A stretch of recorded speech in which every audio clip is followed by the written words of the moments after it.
Bien, en este video vamos a hablar sobre lo que es la superconductividad. Les voy a hacer una breve introducción de lo que es la superconductividad. Sabemos que los metales son los agentes conductores de la corriente. Algunos materiales presentan una resistencia al flujo de la corriente. Pero ¿qué pasa con ciertos materiales que se comportan de una forma muy extraña? A medida que vamos bajando la temperatura, las oscilaciones de los átomos disminuyen y con ello la resistencia también. Al someterlos por debajo de la temperatura crítica, los electrones ya no chocan con los átomos y la resistencia es casi cero. Esto se puede decir que ya es un superconductor. Bien, la superconductividad fue descubierta en 1911 por el científico holandés Gijs Kamerlingh al estar trabajando con materiales a baja temperatura. ¿Qué pasa? Observó que el mercurio, al someterlo a bajas temperaturas, a 4.2 Kelvin, es decir, a menos 269 grados Celsius, no presentaba una resistencia al paso de la corriente. Hasta entonces no se entendía muy bien el fenómeno, hasta que llegaron los científicos estadounidenses Barden, Cooper y Schindler, quienes propusieron una teoría que se llamó BSS. La teoría BSS describe que la superconductividad es un fenómeno meramente cuántico. Los electrones de conducción se desplazan en pares y no presentan una resistencia al paso de la corriente. Esta teoría les llevó a ganar el premio Nobel en 1972. Bien. Ahora daremos a conocer las características de un superconductor. En las características del superconductor tenemos por su comportamiento físico, por su temperatura crítica y por el material. Antes de haber mencionado estas características, tenemos dos características que lo definen a un superconductor. Uno, que es la resistencia cero o conductividad infinita, y la otra, que el campo magnético inducido sea cero. Dentro de un superconductor, cuando este es enfriado por debajo de su temperatura crítica, llega a un efecto llamado efecto de Meissner-Ochsenfeld. Este efecto permite que los imanes leviten sobre un superconductor, o sea que el imán flote encima de un superconductor. Ahora, por su comportamiento físico, en ahí tenemos dos tipos. Uno es el superconductor del tipo 1 y el otro es el superconductor del tipo 2. El superconductor del tipo 1 son los que tienen un único campo magnético crítico, y en los superconductores del tipo 2 son los que tienen dos campos magnéticos críticos. Ahora, nos preguntamos cómo podemos saber si pertenece a un superconductor del tipo 1 o al superconductor del tipo 2. Para tener un dato más exacto, podemos emplear el parámetro de Ginzburg. Si el parámetro de Ginzburg es menor que 1 sobre la raíz de 2, o si el parámetro es muchísimo menor que 1, entonces la energía superficial del superconductor es positiva, y esto quiere decir que pertenece al superconductor del tipo 1. Ahora, si el parámetro de Ginzburg es mayor que 1 sobre raíz de 2, o si el parámetro de Ginzburg es muchísimo mayor que 1, entonces la energía superficial es negativa, lo que quiere decir que esto pertenece al tipo 2.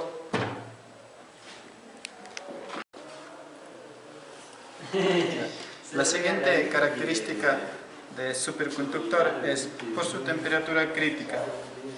Por su temperatura crítica se dice que en dos formas, ¿no? Superconductor de baja temperatura y superconductor de alta temperatura. La superconductor de baja temperatura se les dice a cuya temperatura es de 77 kelvins, y la superconductor de alta temperatura cuya temperatura crítica es mayor que 77 kelvins. Y aquí por encima de 77 kelvins podemos utilizar métodos de enfriamiento de bajo costo, como nitrógeno líquido en vez de helio líquido. Por otra parte, los superconductores de alta temperatura son más interesantes, a razón por la cual los centros de investigación centran sus esfuerzos para diseñar materiales que tengan una temperatura crítica un poco más alta, como el diurudo magnesio, cuya temperatura crítica es de 39 kelvins. Es la alta temperatura, lo cual contradice el criterio. Por eso se dice que el conductores de su grupo y convencionales de temperatura crítica es de 70% más elevada que del segundo grupo. La superconductor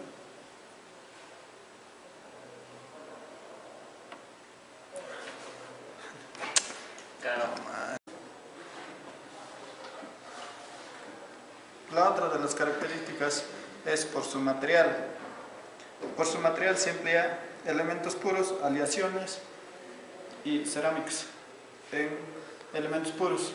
Si bien no todos los elementos puros alcanzan estado superconductor, la mayoría de los superconductores son de elementos puros tipo 1. Aleaciones como por ejemplo niobio titanio, cuya superconductor fue descubierto en 1962. Oro indio, un superconductor descubierto en 1997. Aleaciones de uranio, rodio y germanio, la cual fue descubierto en 2005, que siguen siendo superconductores incluso a elevados campos magnéticos. Si bien su temperatura crítica es muy baja, unos 0.28 kelvins, en actualidad se sigue utilizando en las cerámicas, entre las que tenemos el grupo de dióxido de hidrio, bario y cobre. Son toda una familia de materiales muy complejos en cerámica. Gracias. Ya. Bueno, daré a conocer algunos usos y ejemplos de los superconductores. 1. Los superconductores se pueden utilizar en el transporte limitado por electroimanes. Cuando se utilizan electroimanes para levantar un vehículo, por ejemplo en los trenes, podemos eliminar lo que es la fricción y alcanzar altas velocidades. Y esto nos referimos a lo que llaman el tren bala. Segundo, en el plano médico, los superconductores también aportan lo que es en el biomagnetismo. La resonancia magnética ya existe, pero con los superconductores puede ser mejorada. Lo que es más fuerte derivado de electroimanes y electroimanes superconductores. Con esto se puede examinar profundidades del cuerpo sin necesidad de fuertes campos magnéticos. Nos referimos a la radiografía. Los superconductores se pueden utilizar para acelerar la partícula de muy altas energías. Esto podría acelerar las partículas a velocidades cercanas lo que es a la luz. Con electroimanes superconductores esto podría ser posible. Nos referimos a un cable superconductor.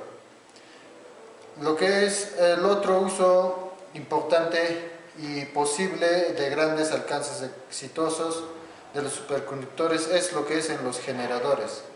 La eficiencia de los generadores superconductores rebasaría un 99% y el tamaño sería alrededor de la mitad de las convencionales. Además, cables superconductores, si usamos los cables superconductores en vez de cobre, podríamos aumentar la transmisión de la energía de un cable, por lo que mejoraría a un 7000% la eficiencia al respecto del espacio utilizado. Lo que es en el área de computación, se pretende construir lo que es una computadora petaflop, la cual puede realizar 1000 trillones de operaciones por segundo, mientras que las computadoras actuales que tenemos pueden realizar 12.3 trillones de operaciones por segundo. O sea, los superconductores mejoran las operaciones de las computadoras. Luego, lo que es militarmente, los superconductores también tienen importantes aplicaciones. Los skids con superconductores se han utilizado para detectar submarinos y minas. Además, se han utilizado reducidos en tamaño en motores, lo que es para los barcos navales. Luego tenemos la limpieza de aguas contaminadas. Por medio de campos magnéticos podemos separar las impurezas del agua. Cuando atraviesan por el campo magnético, se puede ser divisadas por este y ser apartadas del agua. Bueno, luego las desventajas. Una de las mayores desventajas que tiene el superconductor es el problema que existe, es que los superconductores funcionan a bajas temperaturas y el costo de y para realizar esta tecnología es muy alta. Los superconductores se quieren utilizar para construir lo que es los trenes de levitación, pero el elevado costo es lo que impide la realización de esta tecnología.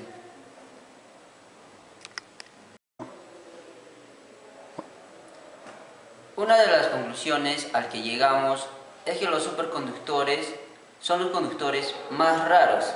Su característica principal es la ausencia total de la resistencia. Esto se podría aprovechar para el transporte de la energía eléctrica, ya que al transportarlas no se van a producir pérdidas de calor. Llevar a los materiales. En la actualidad no se utiliza al 100% los superconductores, porque para mantener en temperaturas bajas es muy costoso debido a la refrigeración, porque un superconductor debe estar a su temperatura crítica, que realmente debe estar en temperaturas muy bajas.